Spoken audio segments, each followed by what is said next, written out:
say your name, school, and position here so everybody else will see this tape. Jake Lawler, UNC, outside linebacker. So how did you come to the decision to go ahead and move on and graduate? Yeah.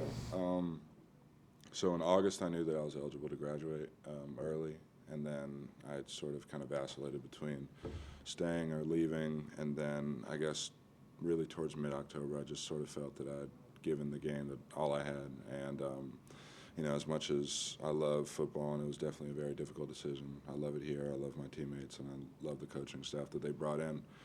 I just felt that I needed to do what was best for me to kind of get a head start in the life that I want to live for the rest of my life, and that is in Los Angeles. And Coach Brown was super supportive. All my teammates have been very supportive, and it's been great, a great transition so far. So. Was there a plan to graduate early once you arrived, as you started laying out your course load, and then just kind of see what had happened with football over the course of 3 years, or how did you lay that out? Yeah, I had no idea that I was going to graduate early. To be honest, I didn't really think much about my future at all until about January this year. And I guess I sort of just came to the realization that I could graduate early. I'd never really thought about it as much. So I came early from high school, and I came in with 15 credits, and I'd been taking 15 since. But, you know, I knew that I could graduate in August of this year, or last year, and I was like, run with it, yeah. So. Jake, in the tribute video to the seniors, everyone else was kind of using like fun, exciting to describe their experience, and you used serendipitous. Aaron Crawford just said you throw out a bunch of words that no one knows and has to look up. So I thought we'd play a game of what words does Jake Lawler not know? Okay. So I'm going to throw out four words, and you got to describe it. All right. Atavistic. Atavistic? Atavistic, it means that you are relating to something that is ancient or ancestral. All right, one for one. Chiasmus. I actually learned this one in my English class. Chiasmus is a rhetorical or literary device where you say sentences of words inversely, so like don't count the days, make the days count. So. Ameliorate. I love that word. Ameliorate means to resolve or make better. I've actually taught Vincent Amendola that word 2 days ago. So. And ubiquitous, you're 3 for 3. Don't mess it up. Ubiquitous? Oh, of course. I'm sorry. That's shameful that it took so long.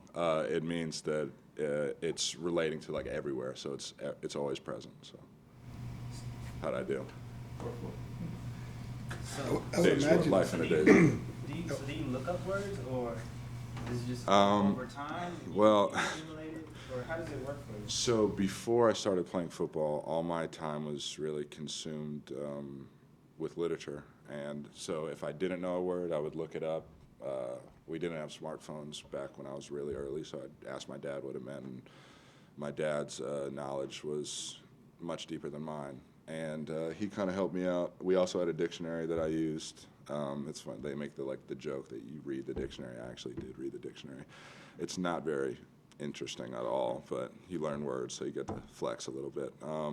But it's really just reading. I mean, reading, I think, is the cure-all to everything, so. When you say you read a lot of literature, was it like lots of short stories in a volume, or books, or what was? It was mainly novels. I read exclusively fiction for quite a while. I didn't really transition to nonfiction until later. But I love storytelling on the written page. I read before I started enjoying movies, and now I like both, so it's been good. You read during the season? Mm-hmm. Yeah. What book are you reading right now? The book I'm reading right now is I Am Pilgrim. I forgot who wrote it, but it's like a globe-trotting thriller, and I was recommended by a friend of mine who plays lacrosse here, and he said it was great, and you know I've trusted his judgment so far, and it's been pretty good. I think I'm on page 274 last time I checked, out of 600 pages, so it's not too bad. So you write screenplays? I do. When was the first one you wrote? The first one I wrote was, so it's based on my short story that I wrote in January. The first one I wrote was actually after I published my piece in June. So when I kind of realized that, I had something to live for, I started to kind of put that stuff on the written page. And then, so since then I've written 3. So it's been pretty cool. What genre?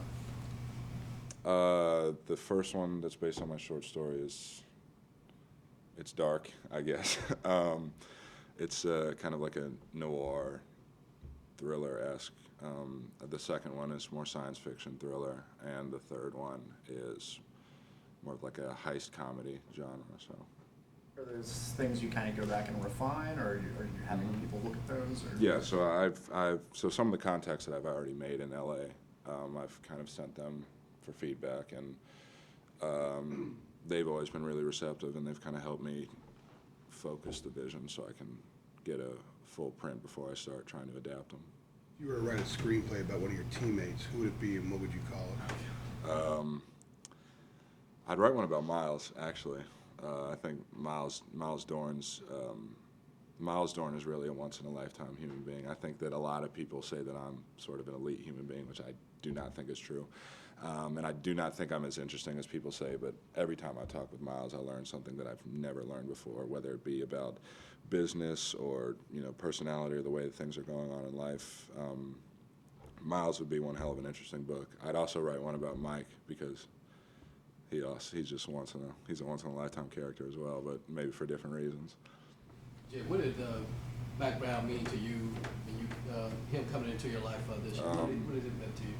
Mac Brown has probably been the most important figure in my life up to this point that are outside of my parents. I think that Coach Brown has been integral to my development as a man. I think that him showing his support when I released my piece was phenomenal. It really opened my eyes to the prospect of a future. Since then, he's been very supportive. We kind of have conversations that mainly talk about things outside of football, which I think is great. I've got to learn to know him and his wife, Miss Sally, who is also an amazing and such a kind human being. But those two have played probably the most important role in my experience here at Carolina in general. And, him, just for his advice, and also him extending his kind of hand towards connections and helping me out in Los Angeles to get started, and even him being supportive of me going down that road in the first place has been something that I will never forget for the rest of my life. And I told them, and if I ever am fortunate enough to make a film and it is good enough to get press and awards, kind of go on the awards tour, that him and Miss Sally would be some of the first two invited. So. Jake, you obviously built this brand of being more than an athlete. Do you ever get annoyed being like, I can ball too, like I'm a good football player? Not as much as I used to. I think that now I've always been under the impression that respect is earned, just like merit. And I think you have to earn the right to sit in front of you all and ask questions related to football, and I haven't done that yet. I've made my peace with that. There are guys like Miles, guys like Mike that will be drafted, and there are other guys on our team that will also be drafted, and I am not in that category. And I've made my peace with that. I think that I've kind of swallowed my pride, and I understand my role on this team. It's to play as hard as I can when I get the opportunities and do everything right and make sure that I'm an example for kids that may be struggling off the field. And if that's something that I have to do, that's something that I'm going to do, because I love Coach Brown, I love the staff, and I love the guys that I play with. And so it doesn't really bother me anymore. I think that now I understand what I do, I understand my role, and I'll play it to the best of my ability. After the past couple of years, what has it meant to be a part of this team this season? What have you learned and taken from it? Yeah, this has been phenomenal. I mean, you guys are well aware of our struggles in the past. But I think that those struggles have helped us out a lot in terms of bonding. I think that there's probably no team that I've been a part of that's as close as we are now. And I think that trial by fire is kind of the great test of who we are as people and who we are as a unit. And I think that's sort of helped us out a great deal. But this season it's been great. It's been rewarding. It's been exciting. Some of it's been disappointing, but I wouldn't trade my experience here for the world. So. Thanks, Jake. Thanks, Jim. Thanks, Jake.